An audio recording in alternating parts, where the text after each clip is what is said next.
आपने सबसे important NCERT एक से दो बार पढ़ी है, स्टैंडर्ड बुक पढ़ ली हो आपने, पीवाईक्यू लगाए हो आपने, सेक्शनल टेस्ट सीरीज कंप्लीट की है आपने, आफ्टर टेस्ट सीरीज स्कोर का जो कंप्लीट एनालिसिस किया आना पड़ेगा कि क्या आपने इसके लेक्चर्स लिए हुए हैं, क्लासेस ली हुई हैं कहीं से ऑप्शन के लेवल की, जिस तरह यूपीएससी क्वेश्चन पूछता है। ठीक है, दूसरा है आपने उसके नोट रेडी कर लिए हैं फॉर मींस। ठीक है, उसकी बुक्स खरीद ली हैं, उसके शॉर्ट नोट्स बना लिए हैं, उसके डेफिनेशन आ रहे हो, मान लीजिए कि आपको थोड़ा समझ में आ गई, कंटेंट भी है आपके पास, क्या उसे एक प्रॉपर वे में आप लिख पा रहे हो। ठीक है, तो वो एक क्राइटेरिया बहुत इंपॉर्टेंट होता है। देखिए, और इस स्टैंडर्ड का सॉल्व कर पा रहे हैं।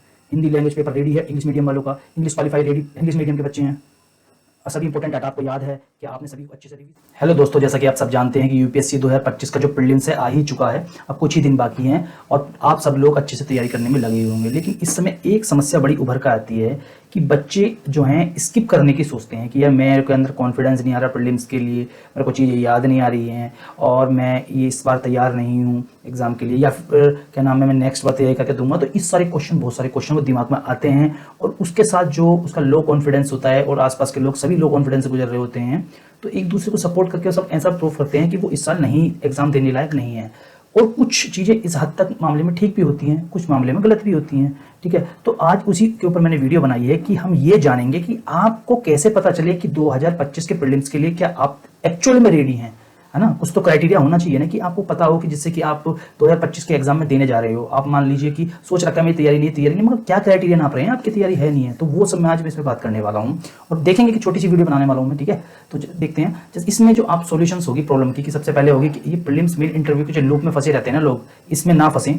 दूसरा, जो आप यूपीएससी में कई साल खराब ना हो, कि पता ही नहीं होता है, इस साल दोगे फिर एक साल खत्म हो जाएगा, फिर नेक्स्ट कैलेंडर आएगा, फिर आपके साथ यही समस्या होगी, फिर यही समस्या होगी, तो बहुत सारी समस्या उभर के आती हैं। ठीक है, तो आपके साल खराब ना हो, आपकी टाइम पैसा जवानी ये जो पूरी जो इस समय एज होती है, प्रोडक्टिव एज होती है, ये खराब ना हो। बहुत से लोग की हो चुकी है, मैं उसी के बेस पर बनाऊंगा जो मेरे एक्सपीरियंस है। और रियल वर्सेस रील प्रिपरेशन क्या होती है वो सब हम देखेंगे कि रील प्रिपरेशन मतलब टॉपर स्टॉक्स में कुछ फैशन कर दिया और होशियारी मारने के लिए बोल दिया, लेकिन जब एक्चुअली में रियल में कुछ करने जाओगे तो पता चलेगा कि वो कैसे कैसे होगा। जैसे रील में बोल दिया कि लक्ष्मीकांत तो मैंने 15 दिन में कर दी थी, और रियल में पता चलोगे कि भैया 3-2 महीने में तो लक्ष्मीकांत खत्म ही हो रही है। तो वो सब आपको मतलब किस तरीके से आपकी जो रियल प्रिपरेशन है या फिर रील प्रिपरेशन है वो क्या अंतर होगा, वो सब सोल्यूशन आपका इसका हो जाएगा।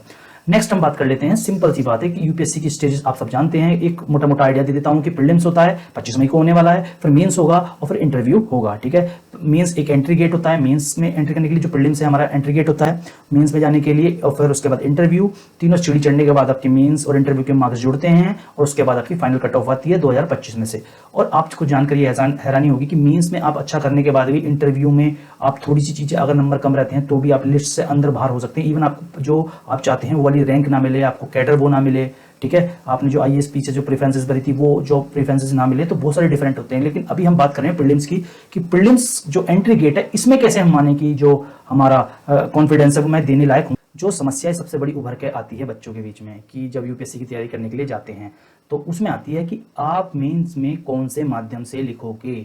ये बहुत डेफिनेटली मैटर करता है, क्योंकि आपका जो मैटर है, जो आप स्टडी करोगे, तो वो उसी लैंग्वेज में होना चाहिए। तो आप जैसे कि इंग्लिश मीडियम में लिखोगे, हिंदी माध्यम में लिखोगे, या आप अदर जो 8वीं अनुसूची की जो भी भाषा है उनमें से किसी एक भाषा में लिखेंगे, उर्दू है आपकी या फिर जो भी अन्य भाषा हैं आपकी। ठीक है, उनमें 22 भाषा में से आपको कोई लिखने को मौका मिलेगा। एक्चुअली में होता क्या है, ये मीडियम नहीं चुन पाते हैं लोग, लास्ट तक तैयारी करते रहते हैं प्रीलिम्स की, और प्रीलिम्स जैसे क्लियर होता है तो पता ही नहीं चला कि पता लगा मैंने तो नोट्स मेंस के बना रखे, इंग्लिश में बना रखे हैं, लेकिन मेरे को हिंदी माध्यम में मेरे को ऐसे नहीं लिखा जा रहा, जीएस तो मैं वो कर दे रहा हूँ हिंदी में, इंग्लिश में, और हिंदी में मेरे को ऐसे नहीं लिखा जा रहा। ठीक है, तो इस तरह की जो क्रॉसिंग होती है ये समस्या पैदा करती है। तो ये आपको क्लियर कट होना चाहिए कि मेरा पहला माध्यम क्या है और मेरे सारे नोट्स उसी माध्यम में हूँ, मैंने उसी में तैयारी की हो। हाँ, आपने रेफरेंस ले लिया हो प्रीलिम्स के लिए, कुछ चीज़ें आपने उसके लिए पढ़ ली हो, लेकिन उसकी हिंदी टर्मिनोलॉजी आपको ही पता होनी चाहिए। ठीक है, फिर नेक्स्ट आता है आपका जो दूसरा क्राइटेरिया, ऑप्शनल सब्जेक्ट। क्या आपने अपना वैकल्पिक विषय चुन लिया है? सबसे बड़ी बात यह है कि आपने अपना वैकल्पिक विषय चुन लिया है, ये आपका सबसे इंपॉर्टेंट चीज होती है। ठीक है, माध्यम चुना, फिर आपका ऑप्शनल क्या है। लोग 2-2 3-3 साल दिल्ली में पढ़े रहते हैं और कई साल अपनी जवानी बर्बाद कर देते हैं। प्रीलिम्स तो चलो हो नहीं हो, लेकिन उनका ऑप्शन नहीं चुन पाते भाई। मतलब किसी ने बता दिया कि क्या नाम है सोशियोलॉजी से ज्यादा बच्चे निकलते, सोशियोलॉजी ले ली, पता नहीं चला उसका हिंदी में मटेरियल है नहीं है, मान लो हिंदी साहित्य ले लिया और कोई सा मटेरियल ले लिया, अब पता नहीं चल रहा कि हमारी समझ में आ रहा है, एंथ्रोपोलॉजी ले ली, समझ में आ ही नहीं रहा, रटना पड़ रहा है। और जब बस क्यों ले रखा है, सबने ले रखा है, नहीं भाई मेरी समझ है, ज्योग्राफी आ रही, ज्योग्राफी नहीं लूंगा मैं, उसमें मार्क्स नहीं आ रही। तो बहुत सी चीजें, मतलब ऑप्शनल सब्जेक्ट भी आपको कॉन्फिडेंस देता है कि ठीक है मैंने प्रीलिम्स की तैयारी शुरू की है तो मेरे पास मेरा ऑप्शन तैयार है, मेरे को सीधा मेंस में देना है, फिर इंटरव्यू की तैयारी करनी है। तो कैसे माने आपका ऑप्शन तैयार है?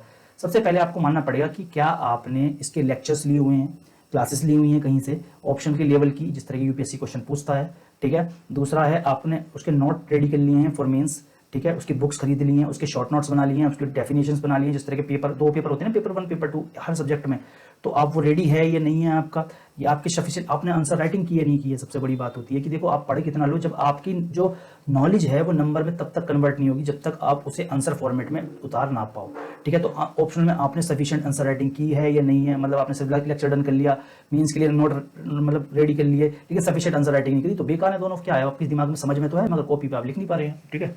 नेक्स्ट आपने अपना जो डाटा है वो याद किया है, आपने उसे समझ लिया है, मेरे को कैसे नोट डाउन करना है, कैसे जो इंडेक्स आते हैं वो पुट करने हैं, तो ये सब आपने ऑप्शनल में आपका तैयार होना चाहिए। सेम ये पेपर 2 जो होता है उसमें भी ये सब चीजें होती हैं, ठीक है। तो ऑप्शनल बहुत क्राइटेरिया है, आपका पहला माध्यम आप चुन लो, लिख लो कि मेरा ये माध्यम है दीवार पे, दूसरा ऑप्शनल चुन लो और उसका मटेरियल पूरा रेडी कर लो, आपका रेडी है या नहीं है। तो 2 क्राइटेरिया हमारे सामने आ गए कि मीडियम आपका मतलब कंफर्म है, आपका ऑप्शनल मतलब कंफर्म है कि मैंने ये है और मैंने इतनी तैयारी की हुई है, ठीक है। 100% तैयारी की मैं बात नहीं करता, लेकिन आपने कम से कम 80% या 70% तैयारी की हो, लेकिन अगर सिलेक्शन लेना है भाई प्रीलिम्स में बैठने के लिए तो आपकी एक्चुअल कम से कम 90% के आसपास तैयारी होनी चाहिए उस सब्जेक्ट की, कि 10% कुछ टॉपिक छूट रहे हैं तो मैं प्री के बाद कर लूंगा, टाइम मिलेगा, तो वैसे टाइम मिलता नहीं है, बहुत कम, जल्दी मेंस हो जाता है, ठीक है। तो ये देखो एक नया मैं सीक्रेट बताता हूँ, देखो यूपीएससी मेंस में सिलेक्शन की 3 सब्जेक्ट हैं, ठीक है। ऑप्शनल जो मैंने बताया 500 नंबर का, एसए 250 नंबर का और 250 नंबर का एथिक्स, इन्हें ट्रिनिटी बोलते हैं। ये 3 ही ऐसी टॉप मतलब कोर हैं, अगर आपकी इन पे कमांड है आपका मेंस पार है, ठीक है, आपका मेंस पार है और आप डेफिनेटली इंटरव्यू दोगे, क्योंकि जीएस में तो आप जितना एफर्ट डालोगे, कितना ही एफर्ट डाल लो, आप हिस्ट्री पढ़े जा रहे हो, पॉलिटी पढ़े जा रहे हो,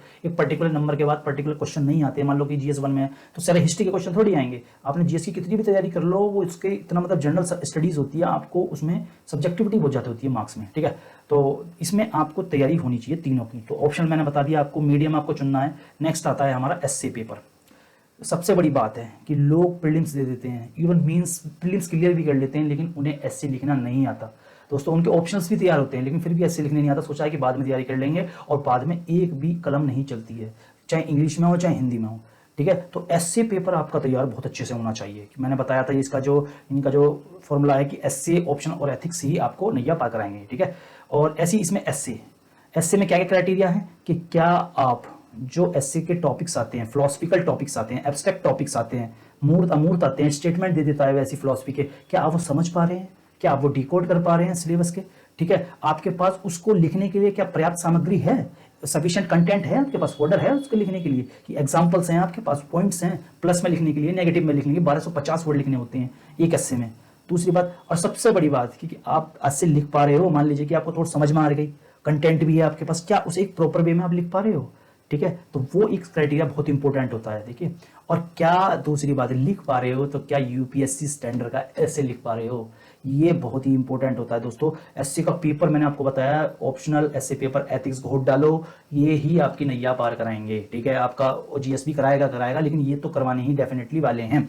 और आपको एसए तो बहुत ही, जो बंदे एक बार ट्रिक समझ जाते हैं इसकी बहुत अच्छे से लिख पाते हैं, लेकिन जो बंदे ट्रिक नहीं समझते, पूरा जीएस पढ़ लेंगे, प्रीलिम्स क्लियर हो जाएगा उनका, ऑप्शन अच्छे से होगा, लेकिन एसए नहीं लिख पाते। तो एसए में आप ये वाले क्राइटेरिया लिख लो और आप पहचान लो कि मैं इन क्राइटेरिया पे पूरा करता हूँ, नहीं कर पाता हूँ, कि जो एब्स्ट्रैक्ट बेस हमारे एसए हैं, फिलोसफिकल एसए हैं, वो समझ पा रहा हूँ, मेरे पास कंटेंट है, मैं रिपीट तो नहीं कर रहा बार बार एक ही बात को, ठीक है। मेरे पर्याप्त एग्जांपल्स हैं, पर्याप्त जो कंटेंट है वो है, ठीक है। मैं डिफरेंट एरिया से मैं क्या नाम है लिंक कर पा रहा हूँ उस टॉपिक को, और ऐसे लिख पा रहा हूँ, सबसे बड़ा सोच तो रहा हूँ, उसकी माइंड मैपिंग कर पा रहा हूँ, वो लिख पा रहा हूँ। और लिखने के बाद भी क्या मेरा यूपीएससी स्टैंडर्ड का है, जैसे ग्रामेटिकल मिस्टेक मेरी बहुत कम होनी चाहिए, ठीक है, वर्ड्स क्लियर होने चाहिए, थोड़ा इतना तेज लिखने के बाद भी क्या नाम है हमारे पैराग्राफ्स एक प्रॉपर वे में हो यूपीएससी में, जिसमें कि आपको मार्क्स मिले, क्योंकि स्टैंडर्ड लिखा होता है यूपीएससी में, नोटिफिकेशन लिखा होता है कि इस तरह का लिखा होना चाहिए, ठीक है। और सबसे बड़ी बात इसके बाद भी होती है टाइम मैनेजमेंट। क्या स्टैंडर्ड का लिखने के बाद भी आप 3-4 घंटे में ये कैसे लिख रहे हैं, तो क्या आपने इतनी प्रैक्टिस की है कि क्या आप 180 मिनट में 2 निबंध लिख पाएंगे, 1200 वर्ड के, 2400 शब्द के। तो ये प्रैक्टिस बहुत ज़्यादा होनी चाहिए, लिख पाते हैं नहीं पाते हैं, तो आप नोट करते रहना। सबसे पहले आपका मीडियम आपने चुन लिया, आपका ऑप्शन आपका चुना होना चाहिए, वो रेडी होना चाहिए। दूसरा एसए पेपर आपका रेडी होना चाहिए, मैं लिख पा रहा हूँ प्रीलिम्स से बैठने से पहले, क्योंकि बाद में इतना टाइम नहीं मिल पाता है। तो एसए एक दूसरा क्राइटेरिया हो गया। सेकंड आता है, अब हम आते हैं जनरल स्टडीज़ पर। तो जनरल स्टडीज़ 1, 2 जो है हमारी वही वाली बात है, आर्ट एंड कल्चर। ये मॉडर्न क्या आर्ट एंड कल्चर के आपके पास जो मीन्स के रिलेटेड नोट्स हैं, आपके पास पॉइंट्स बने हुए हैं, क्योंकि जो आपने प्रीलिम्स के स्टेप पे अलग पढ़ा होगा, मीन्स के लिए आपका अलग मैटर होता है हर चीज़ के लिए। क्या मॉडर्न हिस्ट्री के आपके जो नोट्स हैं वो क्वेश्चन टैकल कर पा रहे हैं, क्या फ्रीडम स्ट्रगल अपने आप में टॉपिक है वो टैकल कर पा रहे हैं, आपके पोस्ट इंडिपेंडेंस तो मतलब वो आपने पढ़ा है, क्योंकि ये मीन्स का टॉपिक है, ये आपका रेडी होना चाहिए। आपकी वर्ल्ड हिस्ट्री मीन्स का टॉपिक है, इसके भी नोट्स आपके रेडी हैं या नहीं है, आपने पढ़ी है ना। ज्योग्राफी मेन टॉपिक जो है वो आपने पढ़ी है, क्योंकि प्रीलिम्स और मेंस दोनों में है ये, ठीक है। तो ये आपका तैयार है नहीं है। मीन्स के टॉपिक्स जो है वो है की डिस्ट्रीब्यूशन ऑफ रिसोर्सेज जैसे यहाँ पे है ना। तो इस तरह के टॉपिक आपके होने चाहिए, अर्बनाइजेशन वगैरह आपके रेडी हो।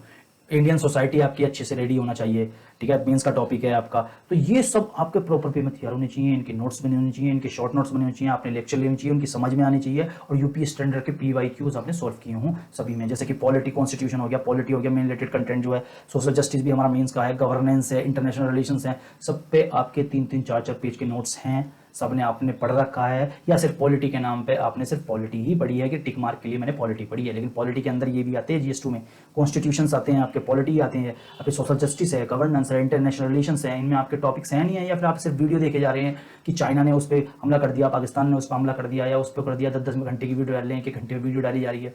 तो क्या आप समझ बन रही है, या आप भी कहीं मूक दर्शक तो नहीं बनने कि वो जो समझा हमें दूसरे का पर्सपेक्टिव समझा रहा है हम वही समझ पा रहे हैं।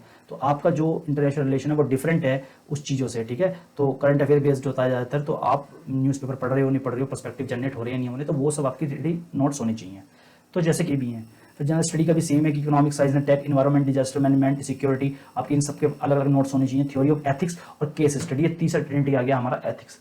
एथिक्स आपको होना चाहिए, केस स्टडी आपको समझ में आनी चाहिए, आप केस स्टडी के बारे में जानते हो अच्छे से, आप सॉल्व कर पाएं उसे। एक्चुअली में क्या है, मैंने बहुत से बच्चे ऐसे देखे हैं कि दिल्ली में कि अरे नहीं मैं एथिक्स तो मैं प्रीलिम्स के बाद करूंगा, प्रीलिम्स के बाद करूंगा। तो भाई कुछ लोग तो कर पाते हैं टेकल, लेकिन कुछ लोग नहीं कर पाते। उसका कारण क्या होता है कि उनका बस एथिक्स छोड़कर सब रेडी होता है, सब रेडी होता है भाई। उसका option ready, GS1 ready, GS2, GS3 ऐसे वो लिख पा रहा है अच्छे से, उसका उसके क्वालिफाई पेपर उसके दोनों अच्छे से मतलब तैयार है, बस उसका एथिक्स बसता है। एथिक्स वो कर लेता है आराम से रिवीजन के साथ साथ, 2-2 घंटे क्लास में लेकर नए टॉपिक भी पढ़ सकता है। लेकिन जिसका कुछ है ही नहीं तो वो कैसे पढ़ेगा, उसका एस्से लिखने नहीं आता, जनरल स्टडी नहीं आता, ठीक है। तो इस तरह होता है, प्रीलिम्स होने के बाद बहुत हाथ पैर फूलते हैं, और प्रीलिम्स से पहले भी इसलिए हाथ पैर फूलते हैं हमारे। ये आपका देखो क्वालिफाई पेपर आते हैं, क्वालिफाई पेपर को बहुत हल्के से लेते हैं लोग। नहीं मैं तो जनरल स्टडी पढ़ूंगा, मैं इंग्लिश अच्छे से नहीं पढ़ूंगा, या इंग्लिश वाले मीडियम वाले पढ़ते हैं मैं हिंदी से नहीं पढ़ूंगा, मैं हिंदी आती है मेरे को, इंग्लिश में मैं लाजवाब। नहीं भाई, ग्रामेटिकल मिस्टेक होती है, और हर साल कई परसेंट बच्चे 2-3% या 3-4% मैंने जो डाटा देखा था वो इसी बस क्वालिफाई पेपर पास नहीं कर पा रहे हैं कारण रह जाते हैं, ठीक है। तो उसमें आपका रीजनल लैंग्वेज का कुछ पेपर होता है, जैसे कि एग्जाम हिंदी होगी, और एक इंग्लिश का तो डेफिनेटली होता ही होता है, ठीक है। तो हिंदी वाले इंग्लिश में फंस जाते हैं, डर लगा रहता है। इवन टॉपर भी कई बार बोल चुके हैं कि जब मैं फेल हुआ था फर्स्ट अटेम्प्ट तो मुझे कंफर्म लग रहा था कि मेरा जो मीन्स है उसमें मैं क्वालिफाई पेपर की जो इंग्लिश था ना वो अच्छे से नहीं कर पाया था, उसमें मैं रह गया था। तो आप ये सब धीरे धीरे धीरे धीरे, जैसे स्लो प्रोसेस है, आप धीरे धीरे इनके नोट्स तैयार कीजिए। ये सब अपने आप एक क्राइटेरिया बना लीजिए डायरी में कि हाँ मेरा इंग्लिश का है तैयार हो गया, क्वालिफाई मेरा यहाँ तैयार हो गया, हिंदी का मेरा तैयार हो गया, हाँ ना, मैं पॉलिटी मैंने तैयार कर लिया, बस बुक नहीं रखी है रैक में, मैंने तैयार कर लिया। मेरे को टॉपिक आते हैं, कोई टॉपिक मिलेगा तो 10 50 शब्द लिख सकूँ, बस इतना आपको अगर आना आ गया तो 50 में 70 आप 80, 150, 250 आप कर लेंगे। लेकिन मिनिमम 50-50 शब्द आपको आने चाहिए सबके बारे में, ठीक है। और इसके बाद आपको कुछ प्रैक्टिस करनी होगी कि एक दिन में आपने 2-2 पेपर लिखने होते हैं, एक दिन में 8000 शब्द लिखने होते हैं। मतलब 4000 एक पेपर में आते हैं तो 8000 शब्द लिखोगे, अगले दिन फिर 8000 शब्द लिखने होते हैं। इस तरह की प्रैक्टिस भी आपकी होनी चाहिए, तब आपको लगेगा, ठीक है। जैसे मैंने ये डेट शीट है, डेट शीट देखो, पेपर 1 में 21 को है, ठीक है, ये वाला, और दूसरा ये हमारा, ये दूसरा 22 को है, ठीक है। ये पेपर 1 हमारा क्या है, ये 21 को दिख रहा है आपको, और दूसरा हमारा 22 को है। तो क्या दिखा रहा है कि हमें कंटिन्यूस लिखने हैं, 8000 शब्द यहाँ लिखने हैं, 4000 इसमें लिखने हैं हमारे, और 4000 इसमें लिखने हैं हमारे, और 4000 इसमें लिखने हैं, 4000 इसमें लिखने हैं। 2-2 घंटे का गैप मिलता है, तो प्रैक्टिस से ही आता है। इसके लिए बहुत ज़्यादा स्टेमिना की जरूरत होती है, आपने बहुत प्रैक्टिस की हो, बहुत ज़्यादा उसमें मतलब एफर्ट डाला हो, तब जाके ये पेपर लिखने आते हैं। तो इस तरह की चीज़ें, बहुत सारी चीज़ें हैं दोस्तों जो आपको कॉन्फिडेंस लाती हैं प्री के लिए। क्या आप इसके लिए रेडी हैं, मीन्स के लिए रेडी हैं, इंटरव्यू के लिए रेडी हैं, ठीक है। ये सब्जेक्ट आपके प्रिपेयर हैं, अगर ये प्रिपेयर हैं तो आपकी इवन प्रीलिम्स में भी ये काम आते हैं बहुत सारे, जब आपने इतना पढ़ रखा हो तो हमने 4, और ये टाइम मैनेजमेंट सबसे इंपॉर्टेंट है, होता है कि 20% 180 मिनट में, 1% की बात करें तो एवरेज 9 मिनट में लिखना होता है। आपको सोचना भी है, उसमें लिखना भी है आपको, ठीक है। उसमें आपको क्वेश्चन भी पढ़ना है, पॉइंट रिकॉल भी करने हैं आपको उसी मतलब 9 मिनट में एक क्वेश्चन में, और फिर लिखना भी है। और इतनी ऐसी राइटिंग में पढ़ना है यूजुअली कि जिसमें वो मतलब पढ़ सके एग्जामिनर और आपको नंबर दे सके, क्योंकि उसके पास डेफिनेटली आपकी शकल, आपका रोल नंबर ही जाएगा बस, और कॉपी जाएगी आपकी बस, ठीक है। और कुछ नहीं जाएगा, आप कहाँ से हो, कितने पढ़े लिखे हो, बीटेक करे हो, एग्जाम टॉपर हो, गोल्ड मेडलिस्ट हो, कोई मतलब नहीं। एग्जाम हॉल में आपकी कॉपी ही आप हो, ठीक है। आप उसके बाद कुछ आपने क्राइटेरिया देख लेना कि क्या आपने डेली आंसर राइटिंग की थी पहले, क्या आप अननोन क्वेश्चन को टैकल कर पाते हैं। प्रीलिम्स में भी अननोन क्वेश्चन आते हैं, बाउंसर्स आती हैं आपकी क्या नाम है क्वेश्चन के, तो क्या आप उसे टैकल कर पाते हैं या उसे छोड़ पाते हैं, कभी कभी ईगो पर हट तो नहीं कर लेते, ठीक है। और ऐसी मीन्स में अननोन क्वेश्चन होते हैं, मैटर वही होता है, क्वेश्चन अननोन होते हैं, टैकल कर पा रहे हैं नहीं कर पा रहे हैं पढ़ के, ठीक है। 9 मिनट में आंसर लिख पा रहे हैं, क्या आप टाइम मैनेजमेंट कर पाते हैं प्रीलिम्स में भी मेंस में भी, ठीक है। ऑप्शनल पे अच्छी पकड़ है आपकी, और क्या आप निबंध लिख पाते हैं, क्या आप सभी यूपीएससी मीन पीवाईक्यू सॉल्व कर पा रहे हैं। हिंदी लैंग्वेज पेपर रेडी है इंग्लिश मीडियम वालों का, English qualify ready English medium के बच्चे हैं, सभी इंपॉर्टेंट डाटा आपको याद है, क्या आपने सभी को अच्छे से रिवीजन किया है, सबसे बड़ी बात, क्या आप पढ़ने योग्य राइटिंग में लिख पाते हैं। तो दोस्तों ये सब ऐसी चीज़ें हैं, ये आपको क्राइटेरिया थोड़ा फील करोगे ना तो कॉन्फिडेंस आपका एक्सट्रीम लेवल पर होगा। सही बता रहा हूँ मैं, आपको लग रहा होगा, क्योंकि हम हमारे जो लैक ऑफ कॉन्फिडेंस होता है ना एग्जाम में, उससे ही आता है, क्योंकि हमने ये चीज़ें करी नहीं होती हैं। और मेरे को लगता है कि सबने नहीं करी होती है, बेवकूफ़ी होती है, सबने 70% की होती है भाई, और वो 70 ही 100 बन जाती है। लेकिन जिसने 0% की है उसकी कैसे 100 बन जाएगी, स्टार्ट ही नहीं किया, उसकी समझ ही नहीं है। जिन्हें इवन 20-30% भी किया है वो भी बाद में टैकल कर सकता है, लेकिन जिन्हें शुरुआत ही नहीं की, प्रीलिम्स मोड में ही रहा पूरे साल, और उसके बाद भी नहीं प्रोक्रेस्टिनेशन करता रहा, मतलब टालता रहा कि मैं बाद में कर लूंगा, तो ये चीज़ें भाई समय से आती हैं, टाइम लेती हैं। प्रीलिम स्टेज में आप सब जानते हैं कि हिस्ट्री में, ज्योग्राफी में, इकोनॉमिक कंसेप्ट, पॉलिटी, साइंस और एनवायरनमेंट और करंट अफेयर की जो आपने मॉक्स लगाए हैं, क्या आपने मॉक्स लगाए हैं, और मॉक्स आपने ओएमआर शीट पे लगाई है कि मैंने वहाँ सोचा था ये गलती कर दी मैंने, चाहे यहाँ पे मॉक्स में पर्टिकुलर किसी टेस्ट सीरीज का नाम नहीं ले रहा, आपने किसी की भी ले आओ, जो मार्केट में इतनी मिलती हैं, लेके ऑनलाइन इतनी मिलती हैं, टेलीग्राम भरा पड़ा है, डाउनलोड करो, ओएमआर प्रिंट करके उसमें भर के देखो टाइम में, क्योंकि कहीं आप गोली गलत तो नहीं भर पा रहे हैं गोले, और कहीं आपसे गलती से मतलब जल्दी कोई डार्क तो नहीं हो गया, कोई गोला छूट तो नहीं गया, क्या प्रैक्टिस करी हुई है कि आप एग्जाम में देंगे। प्रीलिम स्टेज की भी आपकी अच्छी से तैयारी होनी चाहिए। कॉम्प्रिहेंशन, मैथ्स और रीजनिंग, बहुत सारे लोग गलत गोले पढ़ते थे, फिर बाद में कहते हैं अरे मेरे तो बी था, सी था, तो थोड़ा सा फोकस्ड भी आप वहाँ पे हों। कॉम्प्रिहेंशन आपने अच्छे से कर रखा है, आपने प्रैक्टिस की है, मैथ्स की अच्छे से की है, रीजनिंग की, क्योंकि सी सेट एक ऐसी दीवार है, मेरे को लगता है कि यूपीएससी प्रिपरेशन की जो सबसे पहली सीढ़ी है, प्रीलिम स्टेज में भी जो सबसे पहली सीढ़ी है वो सी सेट ही है। सी सेट को आपको पहले पायदान पर चढ़ना पड़ेगा, उसके बाद ही जनरल स्टडी के बाद आप प्रीलिम स्टेज पे पहुंचोगे, और वो स्टेज के बाद ही गेट खुले ओपन होगा आपका मेंस का। तो ये सब आपकी छोटी छोटी बारीकी हैं, कोई नहीं बताएगा, सब अपने टेस्ट सीरीज देखने पे लगे हैं, और कुछ जो टॉपर्स हैं, जो बिग प्लेयर्स हैं, वो अपना सब करके बैठे हैं अनजाने में, जैसे तैसे करके वो सब सोचे बैठे हैं 1-2 अटेम्प्ट पे फेल के बाद, तो उनका तो भैया हो जाता है। जो बच्चे अनजाने में फंसे रहते हैं, जो बच्चे कभी नहीं सोचते, खुद ज़्यादा अपने आप को होशियार समझते हैं कि अरे मैं तो कर लूंगा, बाद में कर लूंगा, कोचिंग अरे मैं नहीं लेता भाई, 10-10 साल हो गए वहाँ पढ़े हैं, कोचिंग नहीं ले रहे, पता नहीं क्यों नहीं ले रहे, ईगो में। जो बच्चे अच्छे से पढ़ पा रहे हैं तो वो पढ़ क्यों नहीं रहे, पता नहीं। कोचिंग, कुछ बच्चों का ऐसा होता है कोचिंग समझ में आ रहा है तब भी कोचिंग नहीं ले रहे, मतलब कि नहीं मैं नहीं लूंगा, उसने नहीं ली थी टॉपर ने, भाई सबका मैटर अलग होता है। तो प्रीलिम स्टेज में आपने मॉक्स लगाए हैं, ठीक है, आपने एक कौन से मतलब डेली आपने मॉक्स लगाए हैं, 5-5 क्वेश्चन डेली आपने आंसर राइटिंग किया, तो ये सब आपको कॉन्फिडेंस देती है लास्ट टाइम पेपर पे, ठीक है। तो ये सब आपको सबको होता है। आपने सबसे इंपॉर्टेंट एनसीईआरटी 1 से 2 बार पढ़ी है, स्टैंडर्ड बुक पढ़ ली हो आपने, पीवाईक्यू लगाए हों आपने, सेक्शनल टेस्ट सीरीज कंप्लीट की है आपने, आफ्टर टेस्ट सीरीज स्कोर का जो कंप्लीट एनालिसिस किया है आपने, यूपीएससी ओल्ड पेपर से आप फेमिलियर हो गए हैं, आपने प्रीवियस क्यूज लगाए हैं नहीं लगाए, करंट अफेयर पर आपकी थोड़ी सी ठीक ठाक पकड़ है नहीं, ज़्यादा नहीं मैं कह रहा, ठीक ठाक पकड़ है नहीं, आप मतलब जो मोटे मोटे मुद्दे आपकी खोपड़ी में है नहीं है, मतलब वो होने चाहिए। फुल लेंथ टेस्ट भी दिया है आपने कि जब मैं डिफरेंट सब्जेक्ट के क्वेश्चन एक ही पेपर में आएंगे तो वो मैं टैकल कर पा रहा हूँ नहीं कर पा रहा हूँ। आप 2 घंटे में पेपर देने की प्रैक्टिस है कि लाइक रियल यूपीएससी अनुभव के लिए, ठीक है। मैथमेटिक्स की बेसिक तैयारी की है, रीजनिंग की बेसिक तैयारी की है, कौन सब आपकी तैयारी का जो मैटर है ये होना चाहिए आपको। और ये सब तैयारी के बाद जब आप देखो प्रीलिम्स में बैठेंगे, और आप मेरे हिसाब से टिक लगा कर देखना कि मेरा एथिक्स तैयार है, मेरा ऑप्शनल तैयार है, मेरा GS1 तैयार है, मेरा GS2 तैयार है, या मेरे क्वालिफाई तैयार है, मैं इंटरव्यू के लिए थोड़ा चलो प्रिपेयर कर लूँगा, चीज़ें छूटी हुई हैं वो कर लूँगा। लेकिन जो बंदा अभी तक 0 पे है, जिन्होंने इनमें से कुछ नहीं पढ़ा, तो भाई आप प्रीलिम्स स्किप कर सकते हो ईजिली, आप इजीली स्किप कर सकते हो, और उसकी तैयारी के बाद आप नेक्स्ट ईयर देना। और ना तो इस साल जो बच्चे हैं इस बेस पर जा रहे हैं कि मैं अपना वो देखूंगा कि मैं दे सकता हूँ नहीं दे सकता हूँ, तो भाई आप अटैम्प्ट खत्म कर रहे हो, और इसका खामियाजा आपको बाद में भुगतना पड़ेगा कि आपकी एज तो बच रही है लेकिन अटैम्प्ट खत्म हो गए हैं। तो चलिए इसी बात से मैं आपकी वीडियो खत्म करता हूँ, और आप सब इससे अपनी जांच सकते हैं कि वीडियो हमारी जो कुछ काम आई हो, दोस्तों को शेयर करते रहना देना, ठीक है। बता देना आपस में कि भाई देख ले भाई तेरे भी ये क्राइटेरिया पूरे हो रहे नहीं हो रहे मेरे प्रीलिम्स से बैठने से पहले, कि तू छोड़ना बोल रहा है प्रीलिम्स की मैं छोड़ दूँ, उसके बाद भी कि ये क्राइटेरिया तू पूरे कर पा रहा है तो दे भाई, तेरा हो जाएगा, नहीं कर पा रहा तो भाई स्किप के लिए मेरे पास एक रीज़न है, ठीक है। तो चलिए खत्म करते हैं इस वीडियो को, धन्यवाद आपको।